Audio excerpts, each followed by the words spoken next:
তুমি কি জানো উম্মত, আমি 23টা বছর টানা তোর জন্য কেঁদেছিলাম উম্মত।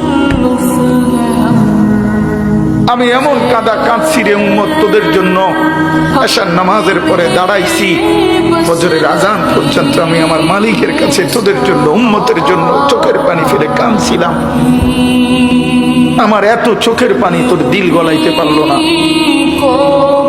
আমি তায়েফের পাথরের আঘাতে আমার পিঠটা চালনির মতো ছিদ্র ছিদ্র হয়ে গেছে রক্তে। আমি বুকে পেটে 2টা পাথর বাঁধছি ক্ষুধার কষ্টে। আমি উহুদের দান্দান শহীদ করা রক্তে উহুদের ময়দানে পড়েছিলাম বেহুশ হয়ে। আমার ঘরের চুলায় 3 মাস রান্নার জন্য কোনোদিন চুলায় আগুন জ্বলে নাই। আমার এত চোখের পানি, এত রক্ত, এত ক্ষুধার কষ্ট, কিছুই তোর মন গলাইতে পারলো না।